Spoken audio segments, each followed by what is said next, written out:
ఓం నమః శివాయ. ఓం నమో నారాయణాయ.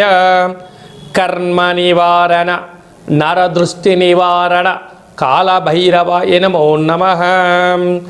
ఓం దిగంబరాయ విద్మహే అశ్వవాహనాయ ధీమహి తన్నో కాళభైరవ ప్రచోదయాతు. హరి ఓం.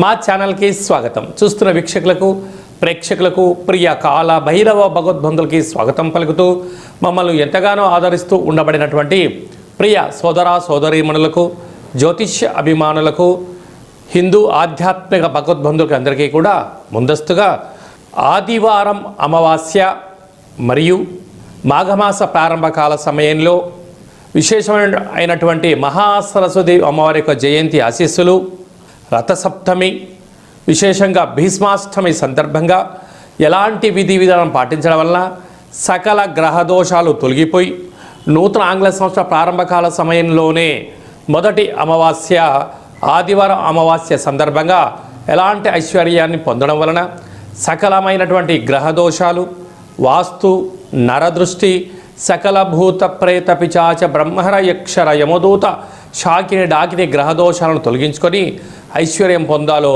తెలుసుకుందాం. 16/1/2026 నుండి 31/1/2026 వరకు పుట్టినటువంటి వారందరికీ కూడా ముందస్తుగా జన్మదిన శుభాకాంక్షలు. గతంలో వివాహం చేసుకున్న వారికి వివాహ వార్షికోత్సవ శుభాకాంక్షలు. ద్వాదశ రాశుల్లో గ్రహ గమనాన్ని వీక్షింపచేద్దాం. మిథున రాశిలో దేవగురు బృహస్పతి సంచార స్థితి, సింహరాశిలో కేతు సంచార స్థితి, ధనుసు రాశిలో బుధ సంచార స్థితి, మకర రాశిలో ఏడాది తర్వాత రవి కుజ శుక్ర సంచార స్థితి, కుంభరాశిలో రాహు సంచార స్థితి, మీనరాశిలో శనైశ్చర స్వామి వారి యొక్క సంచార స్థితితో ద్వాదశ రాశుల్లో గ్రహ గమనాలు ఈ విధంగా ఉన్నాయి. కర్కాటక రాశి వారికి ఒకవైపు అష్టమ రాహు సంచార స్థితి, సప్తమ స్థానంలో పంచమ గ్రహ సంచార స్థితి. ఆదివారం అమావాస్య సందర్భంగా గ్రహ దోషాన్ని ఎలా తొలగించుకొని గ్రహ ఐశ్వర్యాన్ని ఎలా పొందాలో ఈ వీడియోలో సవివరంగా సంపూర్ణంగా తెలుసుకుందాం. కర్కాటక రాశిలో ఏ ఏ నక్షత్రాలు వస్తాయి అనగా పునర్వసు నక్షత్రంలోని చివరి పదం 4వ పదము, పుష్యమీ నక్షత్రంలోని 4 పాదాలు, ఆశ్లేష నక్షత్రం 4 పాదాలు కలిపితే కర్కాటక రాశి. రాశాధిపతి చంద్రభగవానుడు.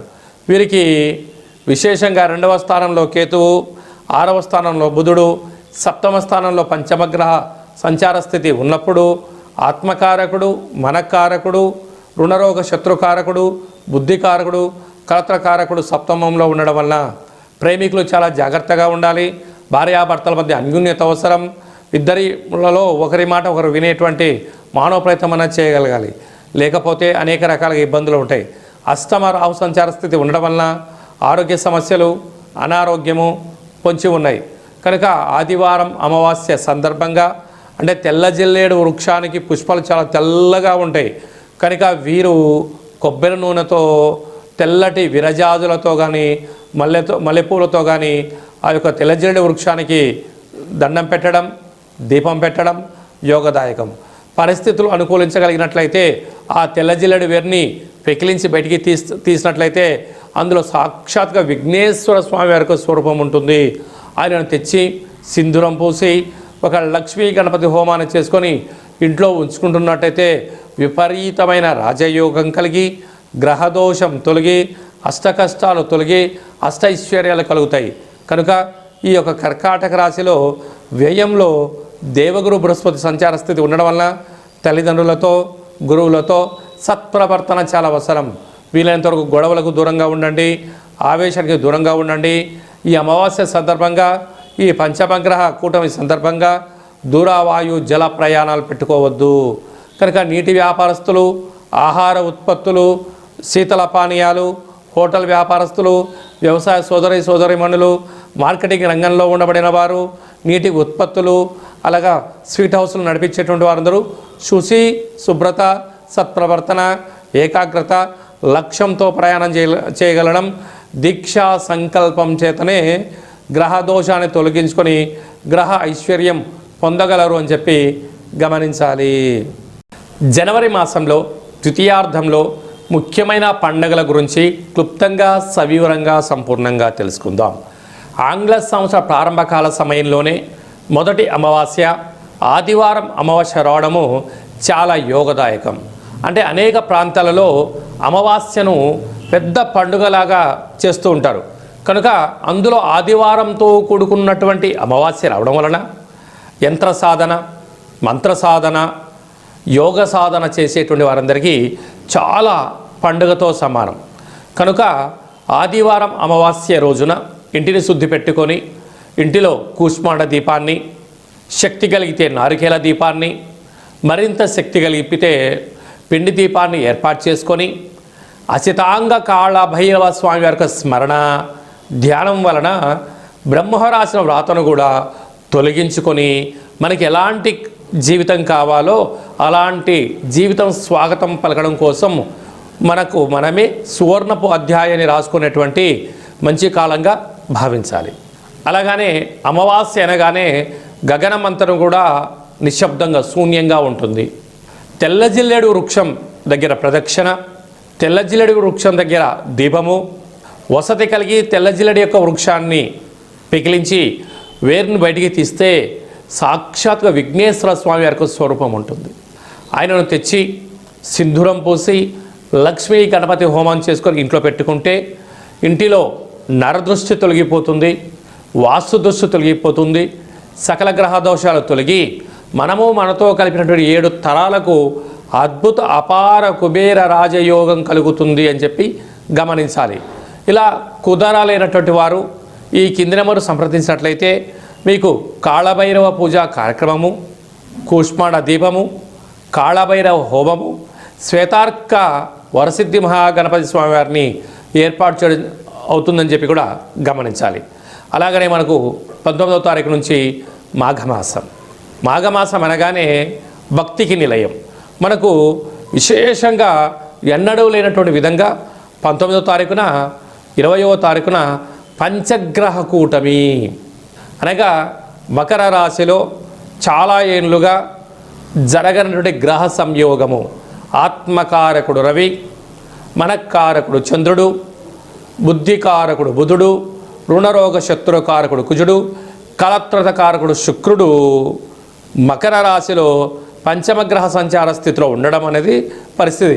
కనుక 19వ తారీఖున 20వ తారీఖున వీలైనంత వరకు మౌనం, ధ్యానం, ఏకాగ్రత, సత్ప్రవర్తన, ఆవేశానికి దూరంగా ఉండడం, సూర్యారాధన, కొన్ని యజ్ఞయాగ కార్యక్రమాలు, పూజా క్రతువులో పాల్గొనడం వలన మనశ్శాంతి కలిగి సకల దోషం తొలగిపోతుందని చెప్పి కూడా గమనించాలి.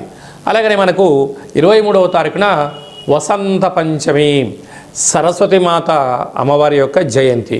కనుక 2 సంవత్సరంలో నిండి 3వ సంవత్సరం పడి 3 సంవత్సరాలు నిండన్నటువంటి అబ్బాయిలకు కానీ అమ్మాయిలకు కానీ అక్షరాభ్యాసం చేయించడానికి ఇది శుభతరుణం అని చెప్పి గమనించాలి.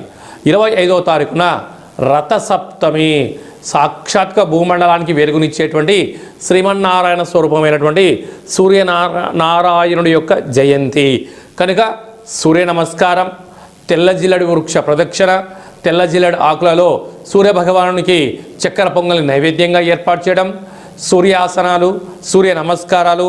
ఒక్క నమస్కారం చేస్తేనే చాలయ్యా, సంపూర్ణ ఆయురారోగ్యాలు ఇస్తాడు. కానీ అలాంటి రథసప్తమి రోజున ఒక్కొక్క రాశిలో సూర్యభగవానుడు 30 రోజులు ఉంటాడు. ప్రతిరోజు ఒక్కొక్క డిగ్రీ ప్రయాణం చేస్తూ ఉంటారు. అయితే మనకు 360 డిగ్రీలు కలిపితే సంవత్సరం అవుతుంది. కనుక మకర రాశిలో ఉండగా వచ్చినటువంటి రథసప్తమి కనుక 12 సూర్య నమస్కారాలు ఎవరైతే చేస్తారో సంవత్సరాంతము ఆయురారోగ్యాలు కలిగి సంపూర్ణ అయినటువంటి మనశ్శాంతి, దేహశుద్ధి, ఆత్మశుద్ధి, జ్ఞానశుద్ధి చేత సంపూర్ణమైనటువంటి రాజ్యాధికార ఐశ్వర్యం కలుగుతుందని చెప్పి కూడా గమనించాలి. అలాగనే 20వ తారీఖున మాఘశుద్ధ అష్టమి, భీష్మాష్టమి అంటారు. కనుక భీష్మ పితామహుడు ఎంతటి శక్తివంతుడో మనందరికీ తెలుసు. కనుక ఆ రోజు విష్ణు సహస్రనామ పారాయణ చేసిన, కపాల కాళభైరవ స్వామికి స్మరణ చేసిన, సకల అష్ట కష్టాలు తొలగిపోతాయని చెప్పి గమనించాలి. కనుక రక్షించే భగవంతుడు మన చెంత ఉండగా శిక్షించేటువంటి గ్రహాలైనా శిక్షించేటువంటి దుష్ట గ్రహాలు వాటంతటిగా అవి పారిపోతాయని చెప్పి గమనించాలి. ఇక్కడ భక్తి ముఖ్యం, సమయం ముఖ్యం, ఆరాధన ముఖ్యం అని చెప్పి కూడా గమనించాలి. కనుక ఈ యొక్క మాఘమాసంలో మీకు ఏ ఆధ్యాత్మిక సలహాలు కావాలన్నా ఈ కిందను సంప్రదించినట్లయితే కాళభైరవ పూజా కార్యక్రమాలు చేయించి ఉన్నతమైనటువంటి జీవితాన్ని స్వాగతం పలకడానికి ఏర్పాటు చేయడం జరుగుతుందని చెప్పి గమనించాలి. ఈ యొక్క పాత్ర కంచు పాత్ర, కాళభైరవ స్వామి వారి యొక్క అక్షయ పాత్ర అంటారు. ఒక్కసారి ఇలా శబ్దం చేస్తే ఓంకార శబ్దం రావడం జరుగుతుంటుంది.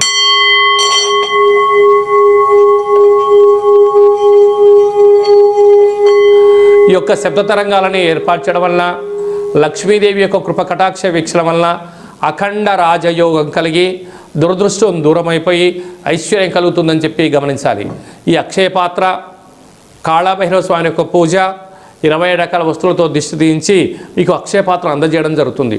కనుక అక్షయ పాత్రను ఇంట్లో ఉంచుకుందాం, అష్ట కష్టాలను తొలగించుకుందాం, అష్టమహాలక్ష్మీ దేవతను స్వాగతం పలుకుతామని చెప్పి గమనించాలి. అలాగనే మీ వ్యక్తిగత జాతకం తెలుసుకోవాలనుకుంటున్నారా?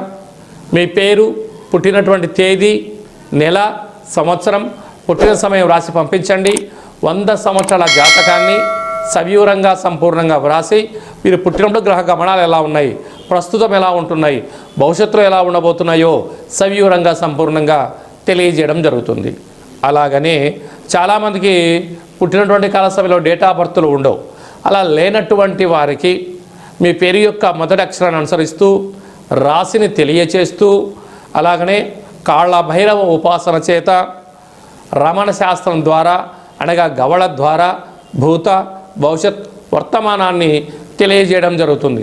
కనుక జాతకాన్ని తెలుసుకుందాం, జీవితంలో రాబోయే అడ్డంకులను తొలగించుకుందాం. చీకటిలో దీపం పెడితే వెలుగును ఎలా ఉంటుందో జీవితాన్ని తెలుసుకొని ఐశ్వర్యప్రదాయమైన జీవితం పొందుదామని చెప్పి తెలుసుకోవడం. కనుక ఈ కింద నెంబర్ సంప్రదించి వాట్సాప్ కాల్ ద్వారా కానీ ఫోన్ ద్వారా కానీ అపాయింట్మెంట్ తీసుకొని సంప్రదించగలరు. సంపూర్ణమైనటువంటి ఆ కాళభైరవుడి యొక్క ఆశీర్వాదం వలన అఖండ లక్ష్మీ కటాక్షం కలగాలని కోరుకుంటూ ఆశీర్వచనం. ఓం ప్రణో దేవి సరస్వతి వాజేభిర్వాజినీవతి ధీనామవిత్రియవతు మహాసరస్వత్యై నమః. హరి ఓం. శతమానం భవతు శతాయు పురుష సతేంద్రియ ఆయుష్యేవేంద్రియే ప్రతిష్టతి.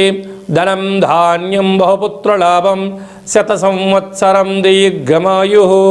సర్వే జనా సుఖినో భవంతు, లోకా సమస్తా సుఖినో భవంతు. సర్వం కాళభైరవ దేవతార్పణమస్తు. హరి ఓం.